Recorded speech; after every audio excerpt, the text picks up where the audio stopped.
अच्छा छुआ मैंने आज आम करवा 2025 क्वेश्चन नंबर 2 रो 7 बिट्रे मुझे जिनबिन मैडम तुमको एत सहज उपाय बतेबी जोटा कि तुम्हें इजिली परीक्षा करके आराम से भल नंबर आनपर। चलो ताहले ये देखिए 4 CH बी दे सिंगल कोड रे कैरेक्टर जी तो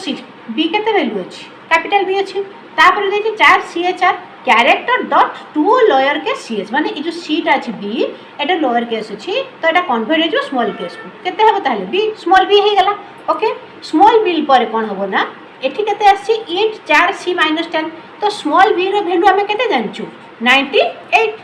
तापरे 98 हैला माने -10 अछि तो -10 हैला आसी केते बो 88। अच्छा जेतरे बी रो वैल्यू 88 हैला वर्तमान ए रो वैल्यू केते हैला 88 अछि आमे तापरे एसओपी एल 4 एन देछि माने ए जो ए रो वैल्यूटा रो आस्की वैल्यू केते हबो आमे देखिबा जेड हैला 26 वाई हैला 25 एक्स है 24 डब्ल्यू 23 तो ये भैल्यू आउटपुट हम डब्ल्यू। ओके तापर कैपिटल डब्ल्यू ठीक अच्छे कैपिटल डब्ल्यू /t माने टिके स्पेस देबा 4 CH रे कोन दे स्मॉल बी जेहेतु एटा कन्वर्ट हे स्मॉल बी तो आंसर ताले हम टोटल केते आसीबो डब्ल्यू स्पेस बी।